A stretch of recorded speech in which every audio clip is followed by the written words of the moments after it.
केन्द्रापड़ा जिला राजनगर में व्यवसायी को अपहरण अभियोग। राजनगर गोपालपुर बजार में लगी मुंड जमीन पर पोस्टर। 5 लाख टंका देले व्यवसायी बलराम सेठी को छाड़बू नचेत हत्या दि जाइछि धमक। पुलिस तदंत जारी। गत 30 तारिख निखोज अछंती गोपालपुर डियापारी गाँवर बलराम सेठी। पुलिस तदंत जारी रखिथिबा बेले कांकोदिया गाँ निकट हंसुआ नदी कूल जंगलरू बलराम को जैकेट और चप्पल परिवार लोके ठाब करी पुलिस को सूचना दैछंती। एहापर अग्निशम बाहिनी सहित पुलिस घटनास्थल में पहुंची छानभिन जारी रही। परिवार लोकों अभियोग को 2 दिन बीती पुलिस निष्क्रियता जोगु हत्या संदेह करुछंती परिवार लोके। राजनगरु Dhirendra Mallick report, live life Odia. ना हेमंत सेठी घर राजनगर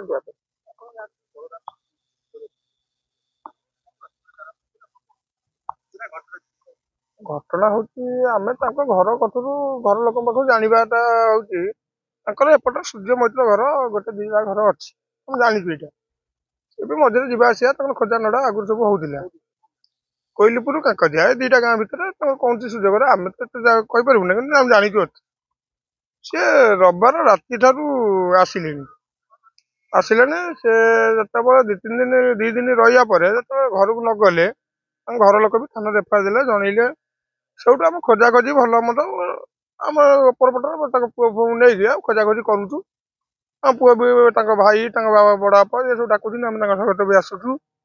आज खोजा भितर आज 9 दिन होगा 9 दिन होगा पुलिस भी खोजाखोजी करके भी उठे नहीं तदंत करुनी पचार करुनी आम आम हिसाब से आम गाँ पिला बापा पुओ सब खोजुन आम सागर आसिक बर्तमान बड़ पुओ थे आम सहित आमको डाकिक नहीं आसला कहला यहीपटे जा एटा बड़ गहबा जंगल यहाँ कोईलीपुर लगी कांकदिया भी लगी नई कर रास्ता पूरा। हाँ कांकदिया जंगलटा एटा बड़ जंगलटा ये जंगल लोक भी दिन में आसे को भय करते आम 8-10टा पिला 30टा पिला सेपटू गले आम 10-12टा पिला एपटू आसिलु आसवा भितर गोटे जैकेट भाया देखा कला कला आम पिला पोखर पशि खोजा भितर ये बाड़ी मारदेला से जैकेटा उठी पड़ा भितर बड़ पुआटा कहला ये जैकेट हूँ मो बापार नुआ जैकेट पारा अच्छी चिन्ह छाती जैकेट पाखर भी गोटे चप्पल नौटिकी रही आठी भी बहुत दिन 7-8 दिन तलर गोटे खोज चिन्ह 10-12टा लोक भितर खोज जना पड़ू चकड़ा चकड़ी कादुआ मधुआ दल भी किसी बुड़ीकी एठी रही आम सन्देह करूँ यही एरिया भितर गाड़ी मनीष किसी अच्छा आम जोटा पाई सागे सागे तुरंत थाना को जनइलु आम सन्देह करूँ से टाइप बोली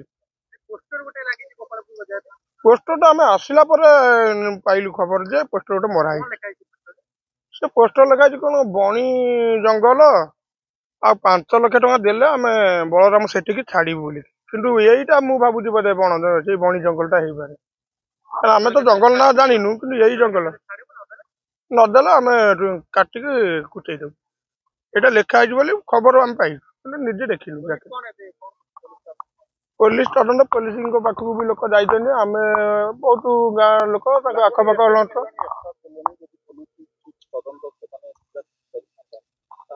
पुलिस पचरा उचरा करें जाचु कि एत खोजाखोजी से करना कि आम गाँ लोक 50-60 लोक खोजाखोजी भल मत नई पोखरी आखपाख गाँ सब आम पचरा पचरी खोजाखोजी चलैया भितर आज 2टा जिन आमको प्रूफटा मिलला।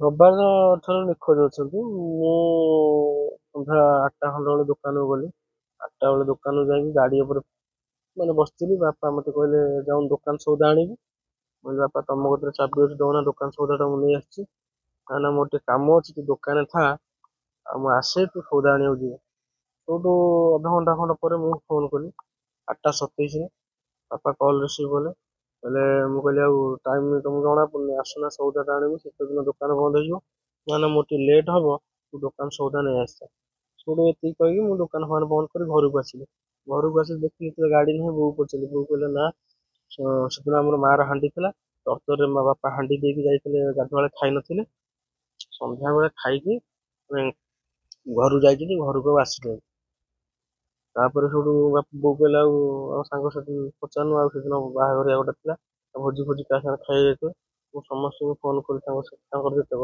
ସମସ୍ତେ କହିଲେ ନା ମୋ ସାଙ୍ଗରେ କେହି ଆସିନାହିଁ, ତମ ବାପା ଆମ ସାଙ୍ଗରେ ଆସିନାହିଁ। ସମସ୍ତେ ପଚରା ପଚରି କଲି, ବୋଉ ସେଠୁ କହିଲା ବ୍ୟସ୍ତ ନା ଶୋଇପଡ, ଯାଇଥିବେ ଯୋଉଠିକି ଆସିବା ଆଉ, ଅଲଗା କାହା ସାଙ୍ଗରେ ଯାଇଥିବେ। ଆମେ ଅଭିଯୋଗ କଲୁ ରବିବାର ଦିନ ଘଟଣା ଘଟିଲା 30 ତାରିଖ, ଆମେ 1 ତାରିଖ ଦିନ ଏଫଆଇଆର ଦେଲୁ, ସନ୍ଧ୍ୟା 7ଟା 8ଟା ଖଣ୍ଡେ ବେଳେ ଏଫଆଇଆର ଦେଲୁ କି ବାପା ଏମିତି କୁଆଡେ ଯାଇଛନ୍ତି, ଖୋଜ ଖବର କିଛି ମିଳୁନି। ତଦନ୍ତ ସବୁ କରିଛି, ଯୋଉ ଆସାମୀ ଆମର ସନ୍ଦେହ ହଉଥିଲା ସେ ଆସାମୀ ମାନଙ୍କୁ ଧରିକି ଆମେ ଆଚ୍ଛା, ଏବେ ଗୋଟେ ପୋଷ୍ଟର ଲଗା ହେଇଛି ଗୋପାଳପୁର ବଜାରରେ ଗୋଟେ ପୋଷ୍ଟର ଲାଗିଛି, ରାସ୍ତାରେ ଗୋଟେ ପୋଷ୍ଟର ଲାଗିଛି କି ଆମେ 5 ଲକ୍ଷ ଟଙ୍କା ଦେଲେ ଆମେ ଛାଡ଼ିଦେବୁ, ନଚେତ ହତ୍ୟା କରିବୁ ବୋଲି ଲେଖା ହେଇଛି। କଣ କହିବୁ? କଣ ସେ ପୋଷ୍ଟର ଲଗା ହେଇଛି? ସେ ପୋଷ୍ଟର ମୁଁ ଦେଖିଛି, ସେ ପୋଷ୍ଟର ବିଷୟରେ ମୁଁ କିଛି ଜାଣିପାରିନି କଣ ହେଇଛି ବୋଲି। କେତେବେଳେ ଲଗା ହେଲା ଆମେ ଜାଣିନୁ, ଆମେ ତ ଏବେ ଆଜି ସକାଳୁ ଆମେ ଦେଖିକି ଆସିଲୁ। କଣ ସନ୍ଦେହ କରୁଛନ୍ତି ଆପଣ? ସନ୍ଦେହ କରାଯାଉଛି କି ଜ୍ୟାକେଟ ତ ଏଠି ବାହାରିଲାଣି, ଆମେ ଆସିଥିଲୁ ଖୋଜିବାକୁ। ସନ୍ଦେହ ଏଇ ଗାଁରେ ଆମକୁ ଖବର ଯୋଉ କୌଣସି ମାଧ୍ୟମରେ ଆସିଲା, ଆମେ ସେ ମାଧ୍ୟମରେ ସବୁ ଆସିକି ଖୋଜାଖୋଜି କଲା ବେଳକୁ ଜ୍ୟାକେଟ ଆମେ ପାଇଲୁ। ଆଉ ପୋଲିସ ପ୍ରଶାସନ ଆମକୁ କଣ ଆପଣ ଆଶଙ୍କା କଣ ସନ୍ଦେହ ଥିଲା କି 20 ଦିନ ମାସେ ତଳେ ଏମିତି ବାପା ଏଇଠିକି ଆସିଥିଲେ, ତାଙ୍କ ଗାଡି ଫାଡି ଛଡେଇ ତାଙ୍କ ସୁନା ଚେନ ମୁଦି ଫୁଦି ଛଡେଇ ନେଇଯାଇଥିଲେ, ଟଙ୍କା ଫଙ୍କା। ଯେତେବେଳେ ଆମେ ଘରେ ପଚାରିଲୁ ସୁନା ଚେନ ଆଉ ଟଙ୍କା ମୁଦି ହରିଆ ଗଲା କୁଆଡେ, ନା ମୁଁ ଗୋଟେ ଜାଗାରେ ବନ୍ଧକ ଦେଇଛି ବୋଲି ସେଠୁ ଆମେ କହିଲୁ ବନ୍ଧକ କୋଉ ପାଇଁ ଦେଇଛ, ନା ମୋର ଟିକେ ଟଙ୍କା ଦରକାର ହେଲା ବନ୍ଧକ ଦେଇଛି। ମୁଁ କହିଲି ଆଉ ଟଙ୍କା ଆମେ ତମକୁ ଦଉଛୁ, ମୁଦିଟା ନେଇ ଆସିନା। ସେ ଲୋକ ନାହିଁ, ଆଉ ସେ ଲୋକ ଦୂର ବାଟକୁ ଯାଇଛି, ଆସିନି, ଏମିତି ଆମେ ଶବ୍ଦ ଆମକୁ କହିଲେ। ସେଦିନ ଆସିବା ପୂର୍ବ ଦିନ ରାତିରେ ବର୍ତ୍ତମାନ କଣ ସନ୍ଦେହ କରୁଛନ୍ତି? ବାପା ନାହାନ୍ତି ବୋଲି ମତେ ସନ୍ଦେହ ଆସୁନି, ବାପାଙ୍କୁ କିଏ ମାରି ମୋରି ଦେଇଛି। ତୁରନ୍ତ କଣ ପକ୍ଷରୁ ଅନୁରୋଧ କରାଯାଉଛି ଯଥା ଶୀଘ୍ର କଣ ହେଇଛି ଆର ତଦନ୍ତ କରନ୍ତୁ, ତଦନ୍ତ କରି ପର୍ଦାଫାଶ କରନ୍ତୁ, ଆଉ ଯିଏ ଏଇ କାମ ସବୁ କରୁଛି କଠୋର କଠୋର ଦଣ୍ଡ ତାକୁ ଦିଆଯାଉ। ଯିଏ ବି ଆଦେଶ ସମ୍ପୃକ୍ତ ଅଛନ୍ତି ସମସ୍ତଙ୍କୁ ଧରିକି ଭିତରକୁ ଜେଲ ହାଜତକୁ ଟଣାଯାଉ।